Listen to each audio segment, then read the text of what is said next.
राधे राधे। जिंदगी का सफर चैनल में आपका स्वागत है। राजेंद्र साहब जी अब 61 वर्ष के हो चुके थे। वह अपनी ड्यूटी से रिटायर होकर आज उनके घर में रिटायरमेंट की पार्टी थी। सारे स्टाफ, पड़ोसी, मित्र और सगे संबंधियों को बुलाया था। वहीं उनके दोनों बेटे और बहुएं भी शामिल थी।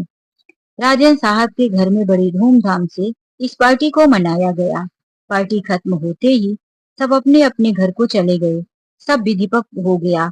भोजन, सारी चीजें, सब कुछ बड़े अच्छे से हो गया। सुबह से शाम हो चुकी थी। रात को सब घर वाले थके थे। भोजन ग्रहण करने के बाद सबने आराम किया। सुबह होते ही दोनों बेटों ने और बहुओं ने अपना अपना सामान पैक कर जाने की तैयारी कर ली। राजेंद्र साहब की पत्नी सरिता जी ने अपने बेटे और बहू से कहा, कुछ दिन और रुक जाते तो यह घर भरा भरा लगता। तुम दोनों के जाने के बाद घर में बहुत सूनापन लगेगा। दोनों बेटों ने कहा, माँ, हम रह तो जाते, लेकिन हमारी नौकरी की बात है। माँ, मैं तुमसे कुछ कहना चाहता हूँ। पापा अब रिटायर तो हो ही गए हैं। अब पापा के रिटायर के पैसे मिलने वाले हैं। आप दोनों को तो पैसों की जरूरत नहीं है। हम दोनों की शादी ब्याह और जिम्मेदारियों से भी मुक्त हो चुके तो हो सके तो आधा आधा हम दोनों को बांट कर दे दो। हम दोनों किराए के मकान में रहते हैं और शहर में किराया देना और सारी जिम्मेदारियों को पूरा करना बहुत खर्च होता है। बहुत मुसीबत हो जाती है माँ। माँ का चेहरा मुरझा सा गया। अभी तक बेटे और बहू के जाने का गम तो दिल में था ही, लेकिन अब वह पैसे मांग दिए थे। बेटों के सामने माँ कैसे मना कर सकती थी। उसने बेटों से कहा, रुको, मैं तुम्हारे पापा से बात करती हूँ।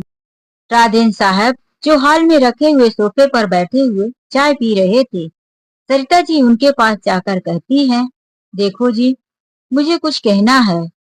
राजेंद्र साहब पत्नी की तरफ देखकर कहते हैं, हाँ बोलो। सरिता जी हड़बड़ाते हुए कहती हैं, वो बच्चों को कुछ पैसे चाहिए। राजेंद्र साहब ने कहा, हाँ दे दो, शायद बच्चों को जाने के लिए किराया कम पड़ रहा होगा। आजकल के बच्चे भी ना अपने लिए बचत करके भी नहीं रखते।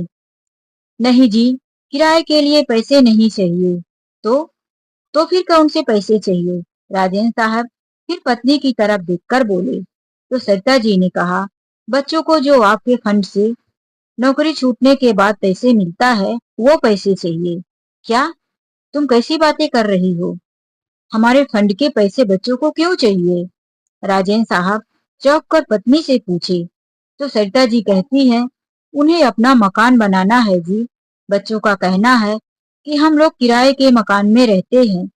हमारे पास इतने खर्च हो जाते हैं कि हमने इतना पैसा इकट्ठा नहीं कर पाए कि अपना घर बना सके।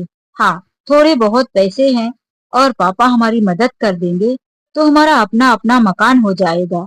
शहर में इतना खर्च होता है कि बच्चों की पढ़ाई और किराए देना और फिर अपने घर का खर्च चलाना बड़ी दिक्कत हो जाती है।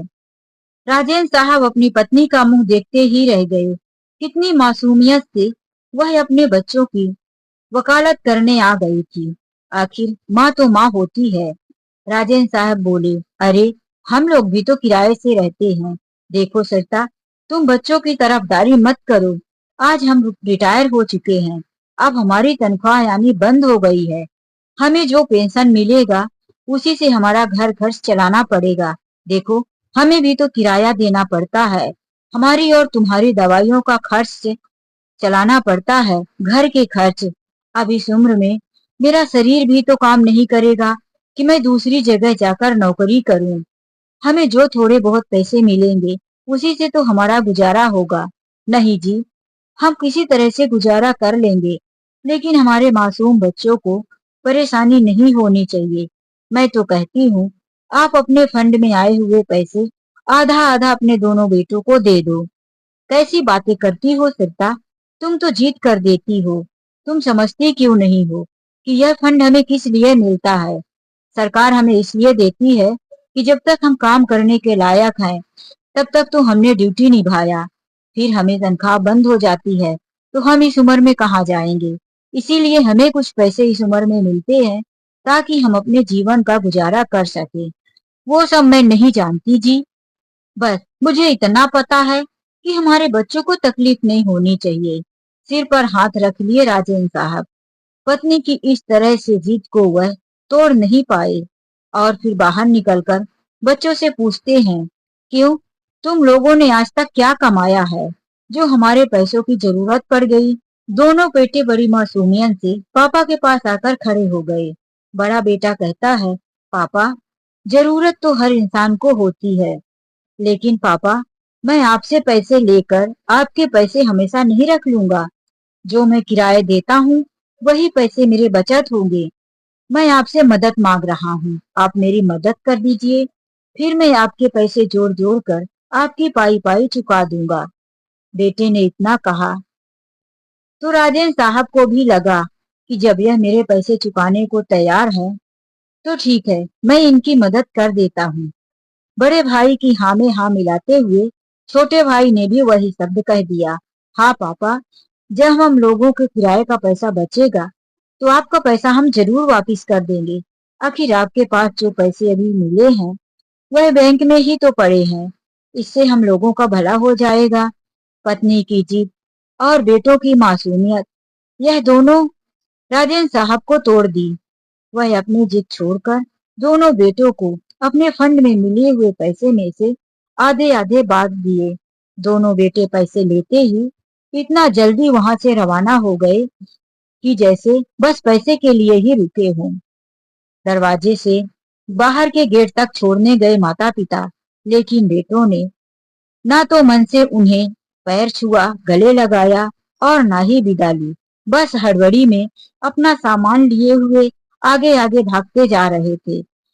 ऐसा लग रहा था कि बस वह इसी काम के लिए आए थे कि पापा को रिटायरमेंट के पैसे मिलेंगे तो उनसे लेने जा रहा हूँ। शायद वह पार्टी करने नहीं आए थे और न ही पार्टी में वह ज्यादा इंटरेस्टेड थे। यह बात तो राजेंद्र साहब बड़ी अच्छी से समझ रहे थे, लेकिन उनकी पत्नी, जो एक माँ भी थी, वह अपने बच्चों के इस भाव को समझ नहीं पाई और पति के साथ जिद करके सारे पैसे अपने बेटों को दिला देती है।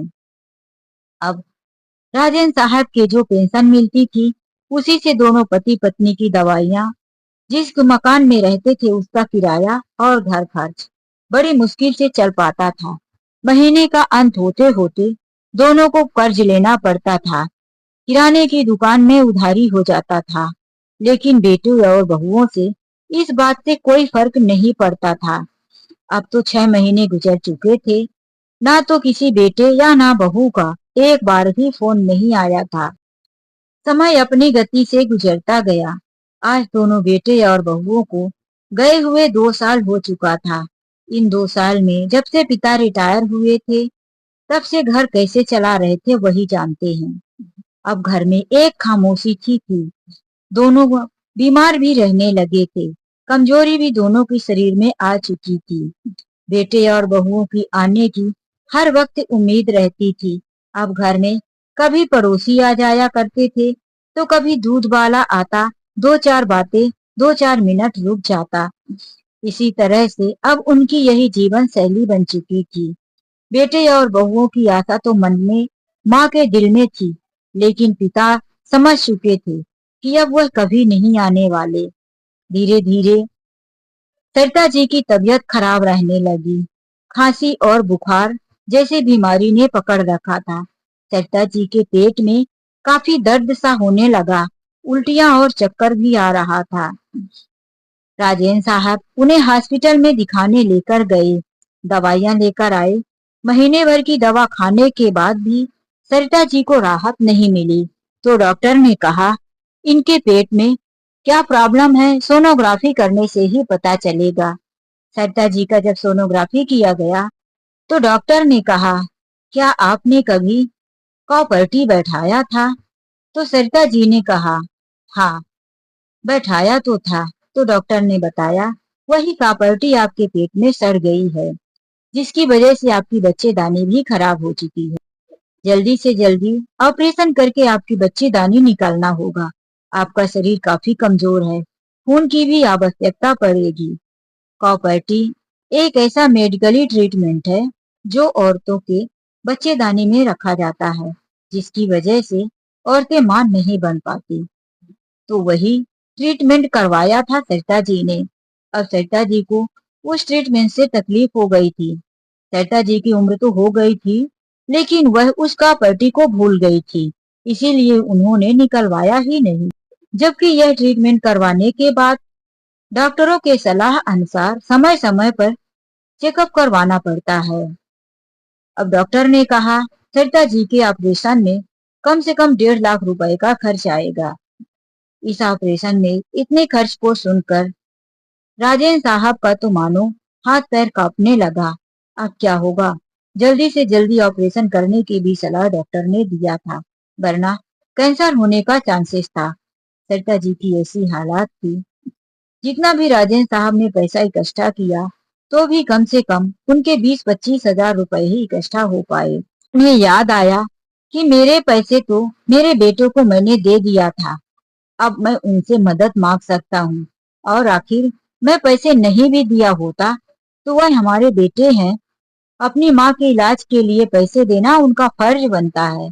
वह छोटे बेटे के पास फोन लगाए तो छोटे ने फोन ही नहीं उठाया।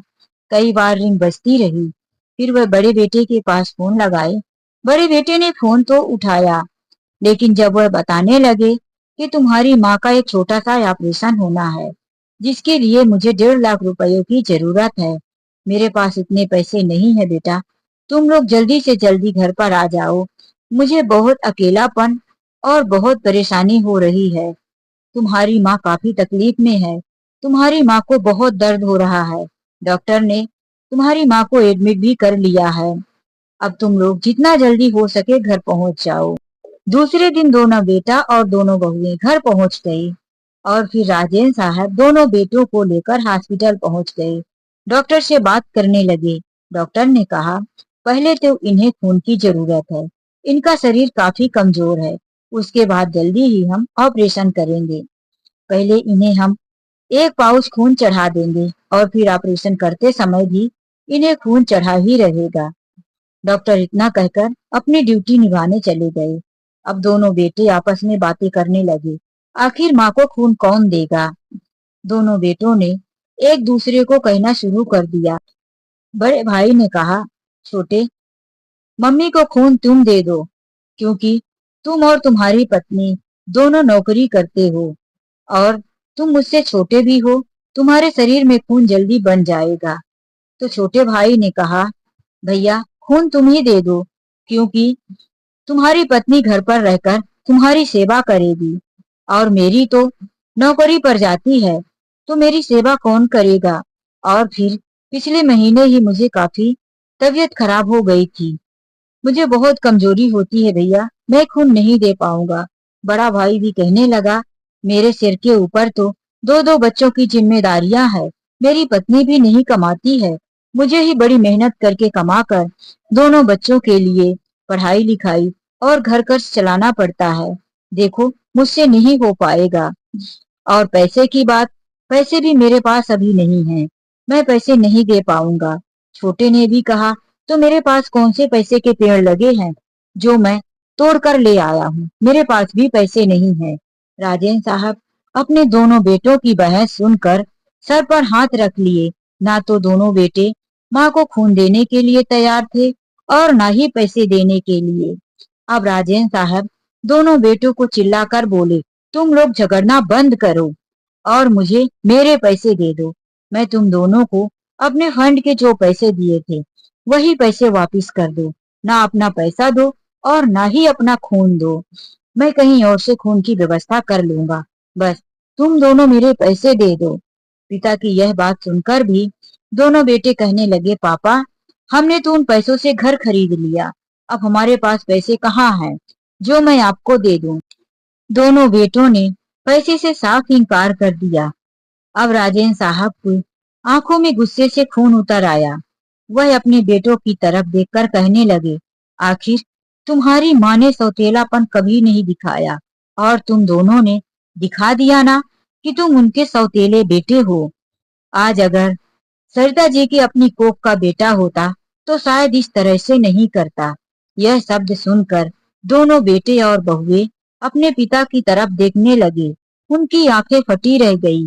क्या? ये क्या कह रहे हो? क्या हम सौतेले बेटे हैं? हमारी माँ हमारी नहीं है? हमने माँ की कोख से जन्म नहीं लिया? हाँ, नहीं लिया, नहीं लिया। और अच्छा ही हुआ है कि तुम दोनों ने अपनी माँ की कोख से जन्म नहीं लिया। तुम्हारे जैसे अभागे बेटे किसी के कभी नहीं हो सकते। तो फिर हमारी माँ कौन है और कहाँ है? दोनों बेटे एक साथ बोल पड़े। अब राजेंद्र साहब गुस्से से सब कुछ उगलने लगे। तुम्हारी माँ मेरी पहली पत्नी थी, जो कि तुम दोनों को छोड़कर इस दुनिया से चल बसी। तुम 2 साल के थे तभी छोटे का भी जन्म हुआ। छोटे के जन्म के 6 दिनों के बाद ही माँ की तबीयत खराब थी, जिसकी वजह से वह इस दुनिया को छोड़कर चली गई। 6 महीने के बच्चे और ऊपर से तुम 2 साल के, मैं कैसे संभालता? मेरे ऊपर तो दुखों का पहाड़ टूट पड़ा था। सरिता तुम्हारी माँ की सहेली हुआ करती थी। वह अपनी सहेली के हर सुख दुख में शामिल हुआ करती थी।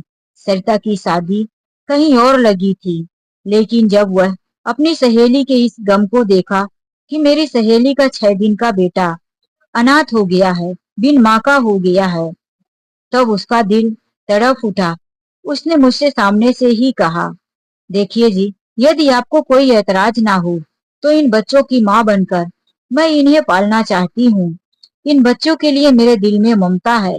मेरी सहेली इस दुनिया में नहीं है, लेकिन इन बच्चों के साथ मेरी ममता है।